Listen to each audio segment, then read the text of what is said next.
Donc, on allume la télé, on allume l'ampli. C'est bon, j'ai quand même un peu de bordel à la maison. On choisit la bonne source. Et là, voilà. Alors, je vais vous expliquer vite fait qu'est-ce que j'ai branlé pour que vous compreniez le bordel. J'ai, pour ceux qui me connaissent, on s'était déjà vu la dernière fois, j'ai un panel que j'avais bricolé en JAMA, avec un port JAMA qui est là. Ce qui me permet déjà d'être compatible avec la Pandora's Box, parce que pour l'instant j'avais que ça pour jouer dans mon salon. Et branché sur ma télé HDMI, j'allais pas me coltiner une télé qui est là mais qui fait pas le job. Donc du coup, je voulais tout passer sur la HD, sur un signal HDMI. Donc l'avantage de la Pandora, c'était ça. Et par contre, il fallait un port JAMA. Si jamais je mets un PC dans le salon, ce qui est maintenant le cas, je peux aussi éventuellement passer sur un JAMA SD et utiliser des box, on va dire, un peu plus traditionnelles, quoi, qu'on a l'habitude de voir. Donc la carte JVS que j'ai récupérée, c'est une IO board Naomi de base. Alors voilà les bidouilles, j'ai récupéré, alors je sais plus si c'est le 5 volts ou le 12 volts ici. Pareil, idem ici, 5 volts ou 12 volts sur ce connecteur là, que j'ai rapatrié sur les entrées classiques du JAMA, donc qui correspondent à ces fils là. Donc ça va permettre de pouvoir l'alimenter par le biais de ce connecteur du coup du port JAMA. C'est un truc que j'ai récupéré sur un vieux disque dur. Et donc le PC, forcément, j'ai fait sortir un petit câble d'alim. Voilà. C'est juste pour la facilité de connexion, déconnexion.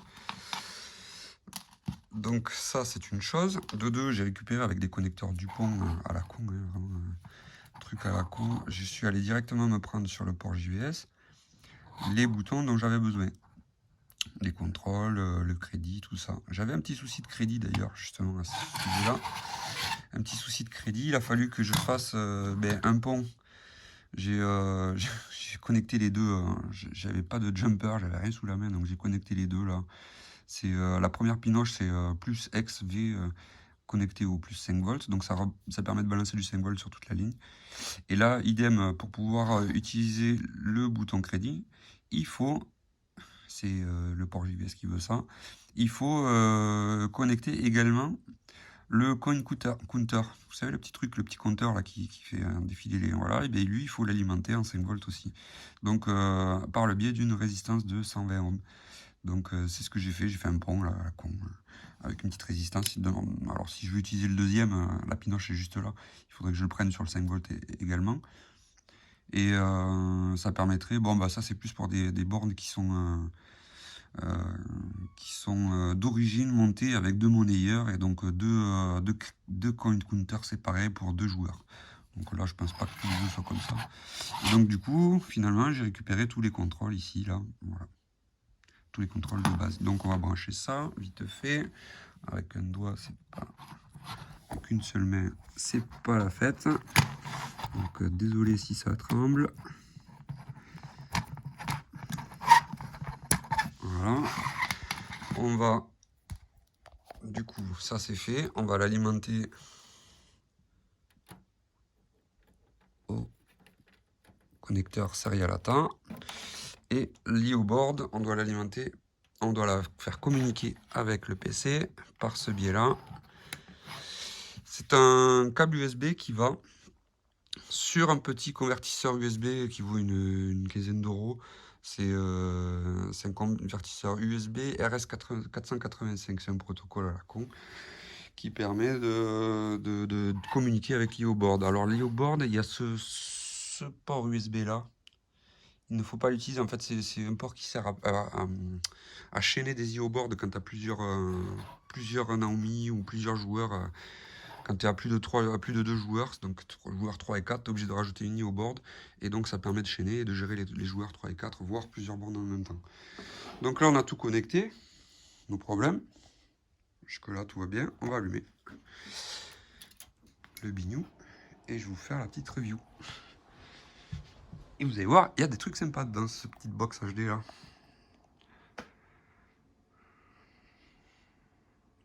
Alors pour les besoins de la box, j'étais obligé d'acheter un SSD de 1 Tera.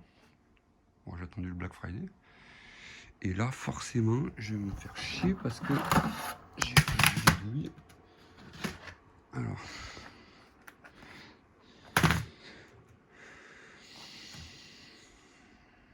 Forcément.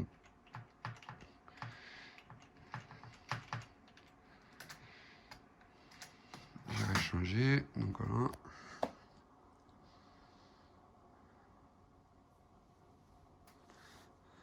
Alors, le SSD, l'avantage, c'est que ça démarre quand même super rapidement.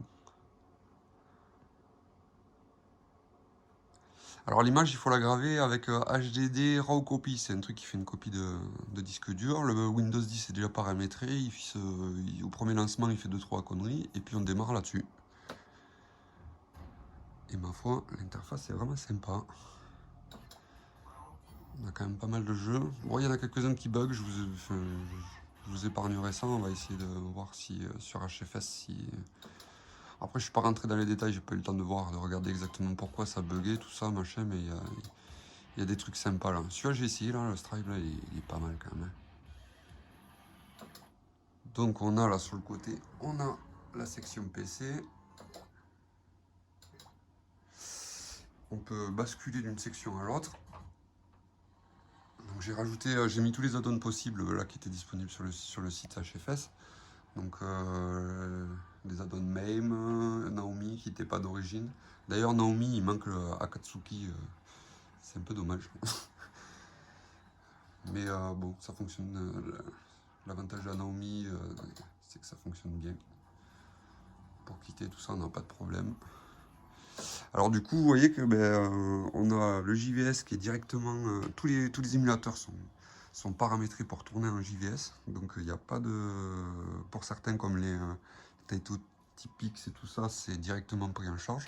Donc on parle même plus d'émulation, là c'est direct. Atomis Wave, Naomi, tout ça, machin, pareil, c'est en direct.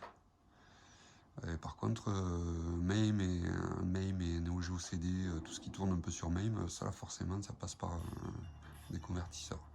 Enfin, après, c'est des scripts qu'ils ont fait eux-mêmes, donc que l'équipe a fait, donc ça tourne pas trop mal quand même.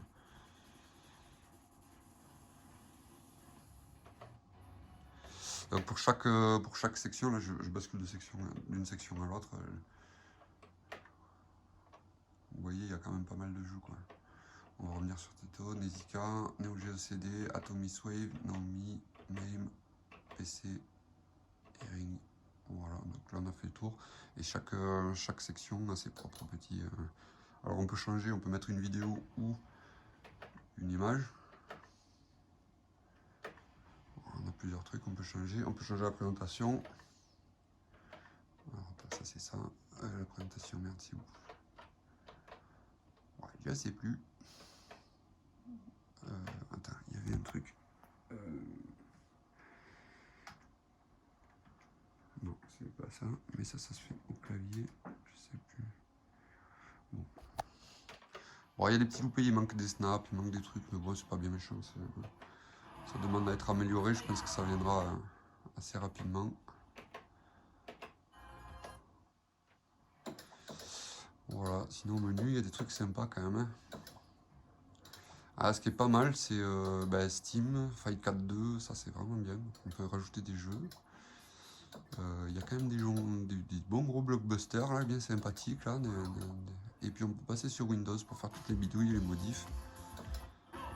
Donc ça a quand même, c'est quand même bien foutu quoi.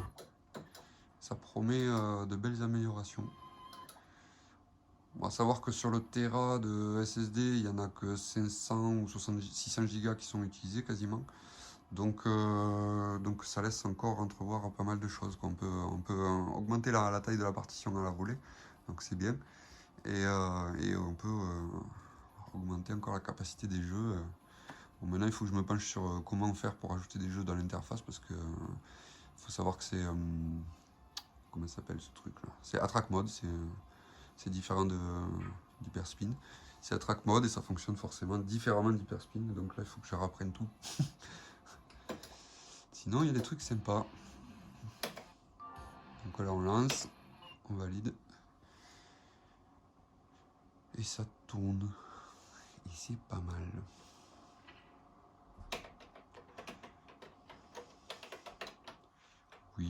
j'essaie, j'ai pas de réseau.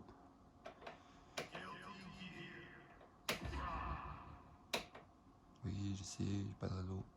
Alors je sais pas si... Parce que moi l'ordi est connecté quand même. Hein. Il est connecté au net, mais je sais pas si c'est une volonté d'avoir coupé le réseau ou quoi, ou si c'est mon interface qui bug un peu, j'en sais rien. Voilà, mais normalement ça tombe pas mal quand même. Puis on n'a pas besoin du réseau pour se friter à deux.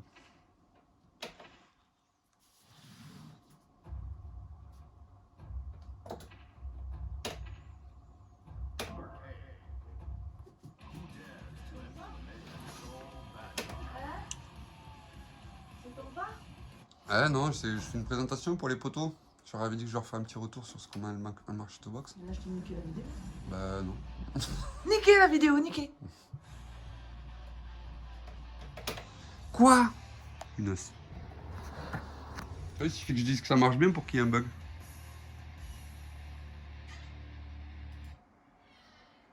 Qu'est-ce que c'est? Ah putain. Bah tu vois. Des petits soucis quand même des fois. Je comprends pas tout. On verra. Surtout sur les jeux PC, bon. C'est les gros jeux là qui sont un peu casse-couilles parce ils demandent 15 000 boutons. Et après les petits jeux là ça marche relativement bien. Bon, fait voilà. Allez, bisous les potos.